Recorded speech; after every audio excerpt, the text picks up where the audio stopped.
ये moral dilemma क्या होता है, एक बहुत कॉम्प्लेक्स सिचुएशन होती है। दोस्तों इस वीडियो में मैं आपको कुछ एग्जांपल्स के जरिए समझाने की कोशिश करूंगा ये मॉरल डिलेमा आखिर होता क्या है।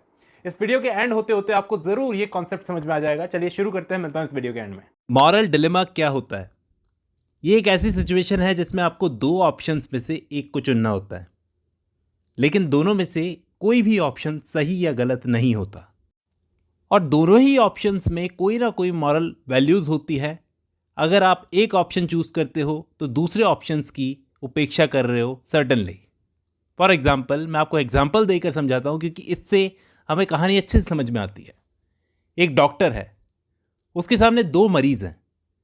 दोनों को इमिजिएटली डॉक्टर के अटेंशन की ज़रूरत है कि दोनों में से एक को अटेंड करे, और डॉक्टर के पास एक दवाई है जो दोनों की जान बचा सकती है। लेकिन डिलेमा यानी दुविधा यहाँ पर यह है कि डॉक्टर के पास में जो दवाई है वो सिर्फ एक ही मरीज़ को दे सकता है, दवाई की मात्रा इतनी ही है। अब एक दवा दो मरीज़ दोनों की जान बचा सकती है, उसके आगे मॉरल डिलेमा आ गया। बचाए तो किसको बचाए, क्योंकि दोनों में से एक के साथ भी उसकी कोई दुश्मनी तो है नहीं, तो वो किसी एक की जान कैसे ले सकता है? जान वो नहीं ले रहा है, लेकिन दवाई नहीं देगा तो जान तो चली जाएगी। ऐसे ही एक और इंटरेस्टिंग एग्जाम्पल देता हूँ आपको, और अच्छे से समझ में आएगा।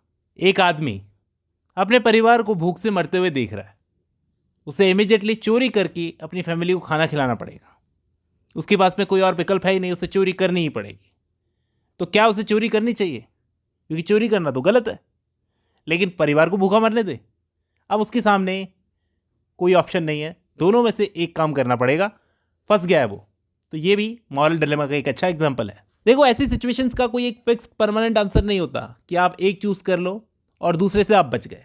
ये दोनों ही ऐसी सिचुएशन है यहाँ पर, एक चोर की, एक डॉक्टर की, जिनमें आपके सामने नैतिक चुनौतियाँ पेश की गई है ताकि आप कंफ्यूज हो जाओ। डॉक्टर को एक जिंदगी बचाने के लिए दूसरी की कुर्बान करनी पड़ेगी। चोर को अपने परिवार का पेट पालने के लिए कानून तोड़ना पड़ेगा। यानी दोनों ऑप्शन के साथ कुछ ना कुछ अच्छा और कुछ ना कुछ बुरा जुड़ा हुआ है। ऐसा इसलिए होता है क्योंकि हमारे अंदर ही आपस में वैल्यूज़ का कॉन्फ्लिक्ट होता है। जैसे हम ईमानदार तो होना चाहते हैं, लेकिन किसी को चोट नहीं पहुंचाना चाहते। दूसरा, हमें ये पता ही नहीं होता कि हम जो फैसला लेंगे उसका रिजल्ट क्या होगा। ये भी तो है कि आप जो फैसला लोगे उसका आगे रिजल्ट आपको नहीं पता, कि आपने जिसकी जान बचा ली वो आगे चल के समाज के लिए कुछ बुरा कर दे, इसका रिजल्ट हमें नहीं पता। इसलिए ऐसा कहा जाता है कि मॉरल डिलेमा का कोई भी आसान सॉल्यूशन नहीं है। ओवरऑल हम जो कर सकते हैं वो ये है कि हम जिस भी सिचुएशन में हैं उस वक्त हमारे लिए ज़रूरी क्या है उसको पहचानें। अपनी नहीं, दूसरे की भावनाओं की भी कदर करें। सिर्फ हम फैक्ट्स पे फैसले ना लें, दूसरे की भावनाएं भी समझें। जैसे मैं आपको एक कहानी के माध्यम से समझाने की कोशिश करूंगा, जिससे आपको अच्छे से समझ में आएगा जो मैं समझाने की कोशिश कर रहा हूँ। देखो, एक बार की बात है, एक गाँव में एक आदमी रहता था, बिरजू। बिरजू एक बहुत ही ईमानदार और मेहनती आदमी था। जैसे किसान, गांव में रहने वाला किसान, एक गरीब किसान होता है, ईमानदार भी होता है, मेहनती भी होता है। रोज़ खेत पर काम करता था, लेकिन इतना नहीं कमा पाता था कि अपने परिवार का पेट पाल सके। मतलब मौसम पर डिपेंड होती है भाई खेती। तो उस साल भी उसकी फसल जो है कुछ खास अच्छी हुई नहीं थी। फिर एक दिन खेत पर खुदाई करते हुए उसे एक पुराना सा बक्सा मिलता है। बक्से को खोला तो देखा अंदर मिले सोने के सिक्के। शायद किसी ने गाड़ा होगा बक्से को। वो ये देखते ही बड़ा खुश हुआ, जिंदगी बदल जाएगी। लेकिन तभी उसकी नज़र पड़ती है कि बक्से में कोने में एक चिट्ठी रखी हुई थी, एक पत्र, जिसके अंदर लिखा हुआ था कि ये सोना इस गांव के मंदिर का है। प्लीज़ अगर जिसको भी ये सोना मिले वो वापस इसे मंदिर को लौटा दे, मंदिर की प्रॉपर्टी है। अब बिरजू के मन में आई, दुविधा पैदा हो गई। पहला तो ये कि परिवार की जिंदगी खराब है, जिंदगी सुधार सकता है वो सोने से। लेकिन दूसरी तरफ ये कि मैं ईमानदार आदमी हूँ और सोना किसी और का है, वापस कर देना चाहिए।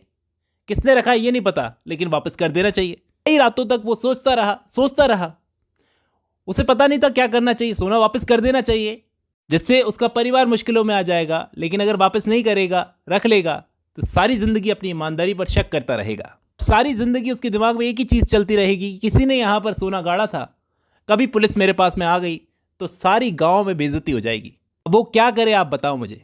वो ये भी तो सोच सकता है कि यार ज़मीन मेरी, खुदाई मैं कर रहा था, मिला मेरे को है, मेरे खेत में मिला है, मैं कोई चोरी तो नहीं करके बैठा, तो मैं तो रख लेता हूँ।